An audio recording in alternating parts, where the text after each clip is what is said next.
آج سے ہزاروں سال پہلے جب مصر کی سرزمین پر بنی اسرائیل آباد تھے، ایک ایسا عجیب واقعہ پیش آیا جس نے عقلوں کو دنگ کر دیا۔ یہ قصہ ہے ایک یتیم نوجوان کی سچائی کا، ایک ماں کی دعا کا اور اللہ کے حکم سے ایک مردہ کے زندہ ہونے کا۔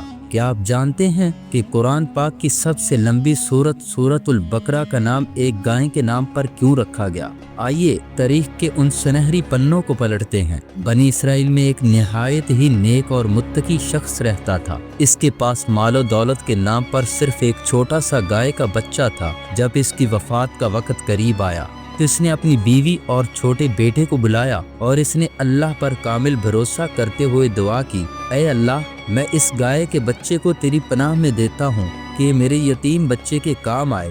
اس نے اپنی بیوی سے کہا کہ اس بچے کو جنگل میں چھوڑ آؤ، اللہ اس کی حفاظت کرے گا۔ وقت گزرتا گیا، وہ بچہ جوان ہوا۔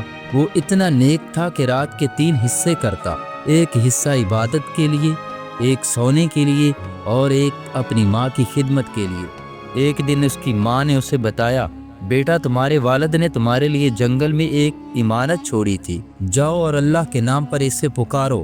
وہ نوجوان جنگل گیا اور اللہ کے نام لے کر پکارا تو وہ گائے، جو اب جوان اور نہایت خوبصورت ہو چکی تھی، خود چل کر اس کے پاس آ گئی۔ دوسری طرف بنی اسرائیل کے ایک امیر شخص کو اس کے بھتیجے نے مال کی ہوس میں قتل کر دیا اور لاش کے دوسرے قبیلے کے دروازے پر ڈال دی۔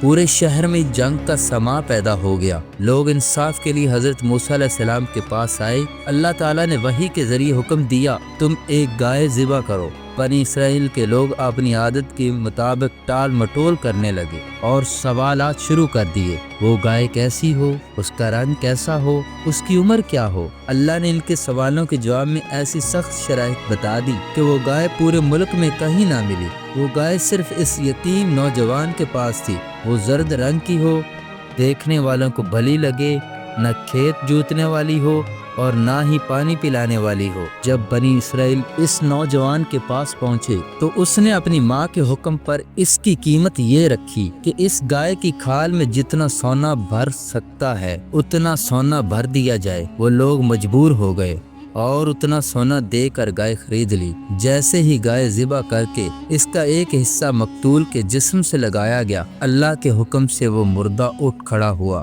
اس نے اپنے قاتل کا نام بتا دیا اور دوبارہ موت کی آغوش میں چلا گیا۔ حق واضح ہو گیا اور اللہ نے ایک یتیم بچے کو اس کی نیکی اور ماں کی خدمت کے صلے میں مالا مال کر دیا۔ سبحان اللہ۔ اس واقعے سے ہمیں 2 بڑے سبق ملتے ہیں۔ پہلا یہ کہ اللہ پر توکل اور والدین کی خدمت کبھی رائے گاہ نہیں جاتی، اور دوسرا یہ کہ اللہ کے احکامات میں اگر مگر کرنے کی بجائے سر تسلیم خم کرنا ہی کامیابی ہے۔ اگر بنی اسرائیل پہلے ہی حکم پر عمل کر لیتے تو انہیں اتنی مہنگی قیمت نہ چکانی پڑتی۔